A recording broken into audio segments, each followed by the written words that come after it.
আচ্ছা চকলেট, মনে কর তোর মনের মধ্যে অনেক ধরনের কথা আছে যেগুলা তুই কখনো কারো কাছে প্রকাশ করতে পারস না। আজকে আমি তোরা সেই সুযোগটা দিলাম, তোর মনে যা যা আইব তাই তুই বলতে পারবি, সমস্যা নেই। আমার বাবা যেদিন মারা যায় সেদিনকে আমার বাবার লাশটা সামনে নিয়ে আমি গ্রামবাসীর সবাইরে বলছিলাম আমার বাবা যাদের কাছ থেকে টাকা ধার নিছে, যে মানুষগুলো আমার বাবার কাছে টাকা পায় তারা সবাই এসে আমরা জানাইবেন, আমি সবারই পাওনা ঋণ পরিশোধ করে দিব।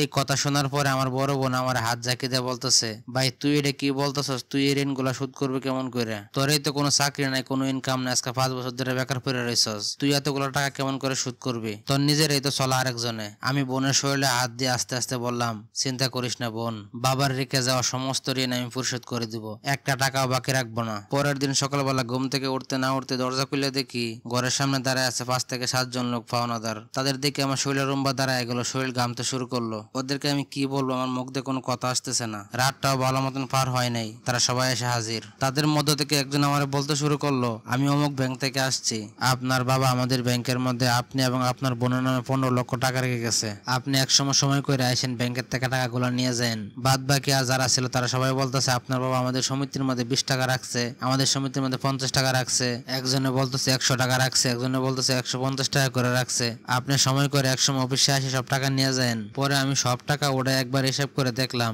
বাবা আমাদের জন্য প্রায় 45 লক্ষ টাকা জমায়েত হয়ে গেছেন। বাবা সেই জমানো টাকাগুলো হিসাব করতে করতে একদিন রাতের কথা আমার মনে পড়ে গেল।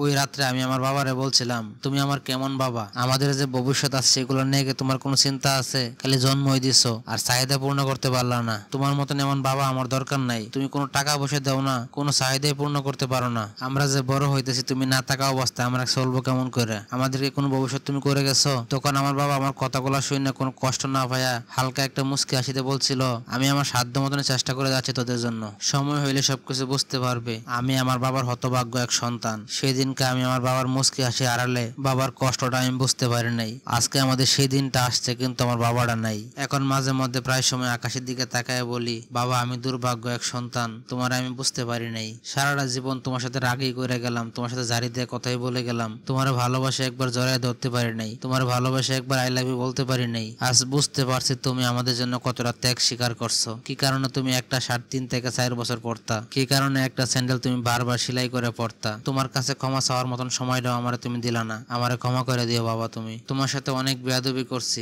তার কয়দিন পরে এলাকার সবার কাছে সব দোকানে দোকানে বাজারে বাজারে ঘুরে দেখছি আমার বাবা কারো কাছ থেকে 1 টাকা ঋণ করে নাই, কেউ আমার বাবার কাছে 1 টাকাও পাবে না। বরং এলাকার অনেক মানুষরা আমার বাবা সাহায্য করছে, টাকা ধার দিছে, তারা সবাই এসে ফেরত দিয়ে গেছে। আমার প্রিয় বন্ধুরা, তোমাদের হাত পাও ধরে বলি, তোমাদের বাবা এখনো বেঁচে আছে দুনিয়ায়। বাবার সাথে কখনো খারাপ আচরণ করবো না, বাবার সাথে কখনো বেয়াদবি করবো না। বাবা যে কি জিনিস, বাবা যে কতটা ভালোবাসে সেটা এখন ঠিকই বুঝবো না, বাবা যখন না থাকবে তখন ঠিকই হারে হারে টের পাইবা।